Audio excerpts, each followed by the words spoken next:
Hello po mga kababayan, si Dante Maravillas. Ito yung malungkot na balita kasi po may nanggagatong na naman po ng gulo dito sa ating bansa. Ano niya yan, Mr. Maravillas? Gustong buhayin yung secessionist movement sa Mindanao tulad ng ginawa no ni Normie Suari. Ito yung balita ngayon, mga kababayan ng Daily Tribune. Mindanao Independence Resolution to be submitted to UN. Tapos, sinama nila mga kababayan itong flag of the Federal Republic of Mindanao na gustong isulong noon. Yan o, flag of the Federal Republic of Mindanao 1986. So binubuhay nila, madaling sabi, yung secessionist movement. Malit na nga po yung ating bansa. Gusto pa nilang windangin. Kung ano yung pinaglaban ng ating mga bayani noon, Luzon, Visayas, and Mindanao, i-dismember mga kababayan.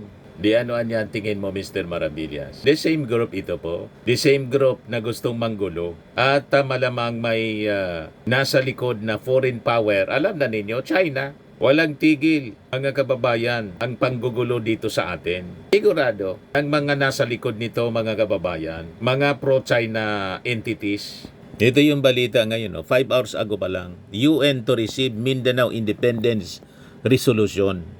Leaders across Mindanao adopted a resolution during a series of consultative meetings calling for peaceful independence and recognition as a belligerent entity under international law.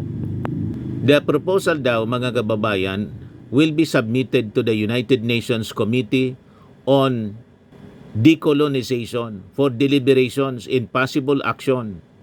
Ayan, sinama nila yung Palawan, kung saan nandito yung West Philippine Sea at nandito yung mga oil deposits natin. At yung Palawan, alam naman natin, parte siya ng Luzon.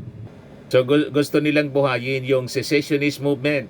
Walang tigil sila sa panggugulo sa ating bansa, mga kababayan. Payag kayo?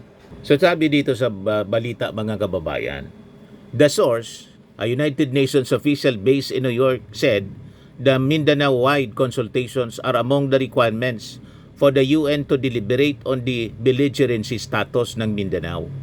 It will need only one UN member country to endorse or recognize the independence of Mindanao to start the decolonization process, sabi ng isang source. Na hindi man po mini-mention. Pasikreto po, alam nila, illegal yung kanila pong mga actions. Gusto nilang i-dismember yung ating bansa. That is unconstitutional, mga kababayan. Sa ating konstitusyon, nakadefine kung ano yung ating mga territories, including territorial waters. So, gusto nilang magsimula ng gulo na naman, mga kababayan. Separatist movement. Tulad nung panahon ni Normie Suari, panahon ng dating Pangulong Marcos Sr. po. So sabi dito sa balita, during a consultative meeting held at the Limket Kai Lux Hotel, a resolution was passed calling for a peaceful struggle daw to free Mindanao from what organizers describe as Manila imperialism and to elevate its status to a belligerent entity as an independent federal state under existing international laws. The resolution was an offshoot of the ongoing Mindanao State of the Nation conference held on Saturday at the Limket Kai Lux Hotel in the city, attended by leaders from provinces in northern Mindanao. So sabi dito sa balita, the resolution declares, whereas the resolution is a direct declaration of the country's economic issues and problems affecting the people of Mindanao with serious concern in a call for a united front in alliances in Mindanao.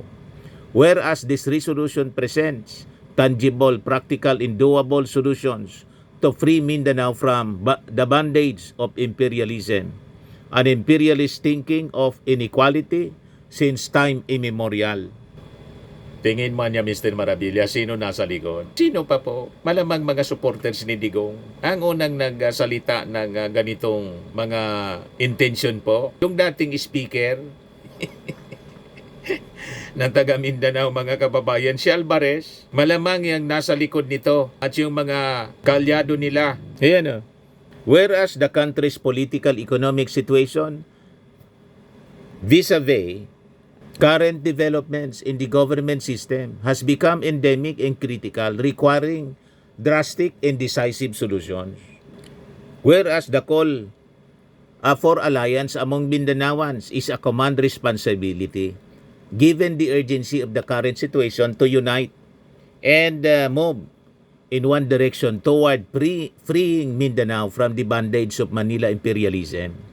Whereas the idea of Mindanao independence is a bygone sentiment that needs revival, urging peaceful struggle and a united stand to elevate its status to a belligerent entity operating as an independent federal state under existing international laws. So yon mga kababayan ang sabing pinasa nilang resolusyon, pero walang mukha kung sino yung nagpasa ng resolusyon. The resolution state that it was passed and adopted on December 27, 2025 during the People's Consultative Conference na ginawa daw sa Cagayan de Oro City. Organizers said the resolution will be submitted to the People's Congress, which will be held in either in Cagayan de Oro City or Tagum City, Davao del Norte. Participants in the Mindanao-wide consultations from Western, Central, and Northern Mindanao urged similar sentiments that a peaceful transition of political power does not depend on armed struggle. So sinasabi nila peaceful. Ranky said, even the mainstream Moro National Liberation Front during a consultative conference at the Junel Hall in Tacorong City, Sultan Kudarat, submitted a resolution abandoning armed struggle and joining the call for peaceful Mindanao independence using the what they describe as the Kosovo model. Sino niya yan, Mr. Maravillas, na ranke na sinasabi mo? Binasa ko dito sa Daily Tribune kung sino. Wala mang background. Basta't biglang lumabas na lang yung pangalan na ranke. Ngayon, chiniko kung sino ang may pangalan na ranke among the supporters ni Digong. Na-discover ko, mga kababayan, tama yung ating hinala, mga supporters ni Digong ang nasa likod nito. Nagpapasiguro sila siguro, mga kababayan. Baka sa next election kasi hindi man manalo tulad ng kanyang expectation. Hindi man manalo si Sara Duterte sa pagiging presidente, baka ang intensyon nila, pag hindi niya inanalo, iwalay namin yung Mindanao plus Palawan. Kung saan nandun yung West Philippines natin at nandun yung deposit ng mga gas deposits, yung pinag-aagawa ng Pilipinas at ng China. Alam naman natin po yung mga Duterte pro-China, tapos na, mga kababayan.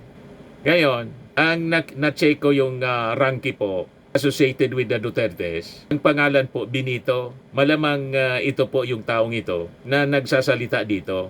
Na kinote ng Daily Tribune. Kasi dito sa balita, wala man siya dyan. Basta na lang biglang lumitaw yung pangalan na ranky. Yan chinik natin yung, nireview ko yung, ba't niya ikako? Bigla na lang lumabas yung pangalang ranke. Sino ba siya?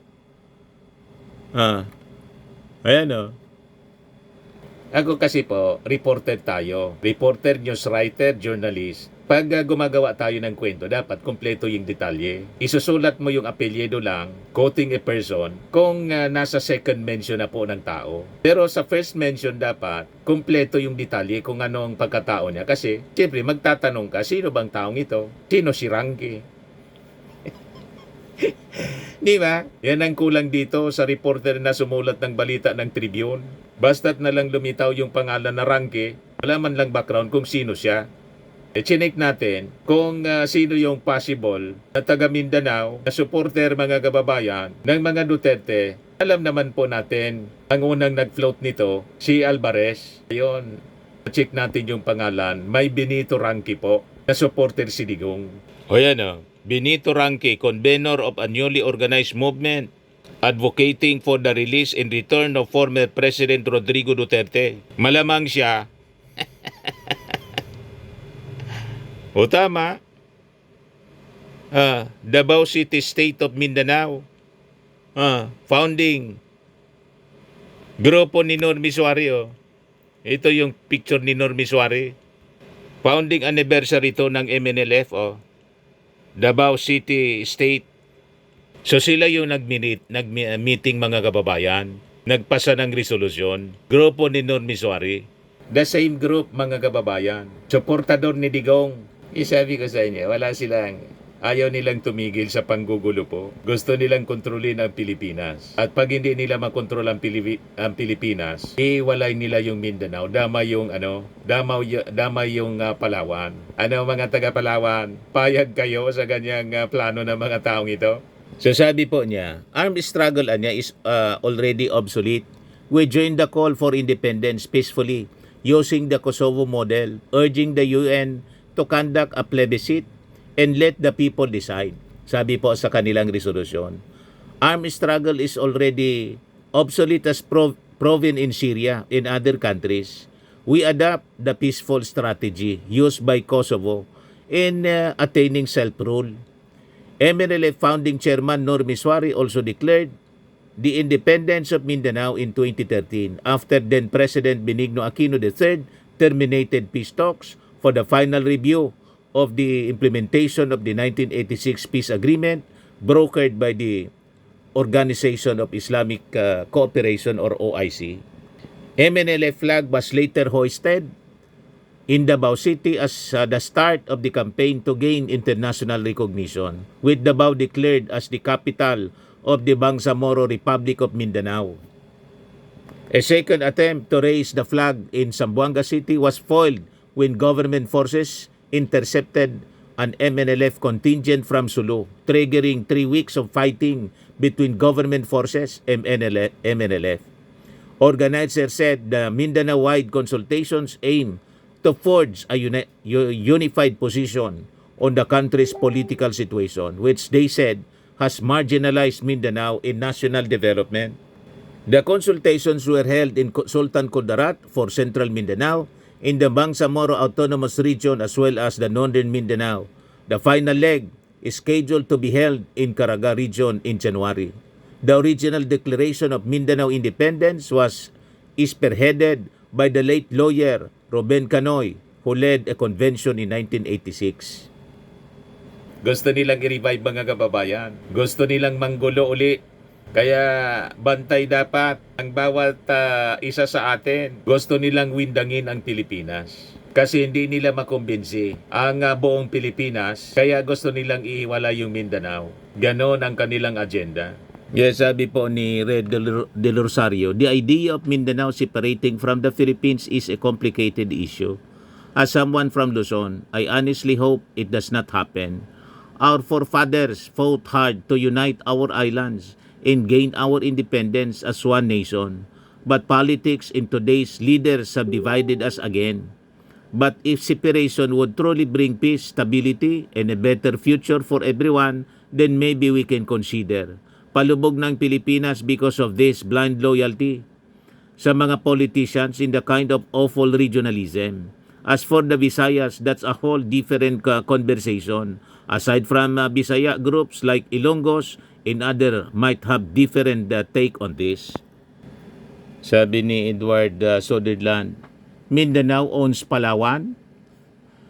Sabi ni Alfor Non Noel, sa Mindanao ako pinanganak, Mati City, Davao Oriental at lumaki sa Jensan City. Kalukuhan lang ang ganitong idea, Mindanao Independence. Sabi ni Dalt Leon Paragas, with due respect, not all from Mindanao is agreeing to this. Huwag nyo i-generalize to. Sabi ni Leonardo, hindi ang UN ang magdidesisyon dyan. Hallucination na yan. Sabi ni Gilbert, kailan na nasama ang Palawan sa Mindanao? Sabi ni Alex Chamson, it will never happen. Los Biminda, get it? In Palawan is not in Mindanao. Sinama pa nila yung Palawan kasi maraming kayamanan dito sa West Philippines, mga kababayan. So malamang ito ay funded ng China. Divide and conquer, mga kababayan. Huwag tayong papayag sa ganitong mga kaisipan nitong mga taong ito na gustong i-dismember po ang ating bansa. Ang ipinaglaban ng ating mga bayani na iisang bansa, Luzon, Visayas at Mindanao, gusto nilang pira-pirasuhin dahil sa kanilang mga vested interest at pagkiling sa mapagsamantalang bansa, yung China po. But anyway, yan ang purpose kung bakit natin ito pinag-uusapan ngayon. To educate the people. Huwag pa uuto dito sa mga taong ito na may vested interest sa ating bansa. Panatiliin natin ang pagkakaisa ng Luzon, Visayas at Mindanao. At ang ipinaglaban ng ating mga ninuno. Tama po mga kababayan. Ayan man lang po yung ating short video ngayon. Ako po si Dante Maravillas. Bye-bye. God bless.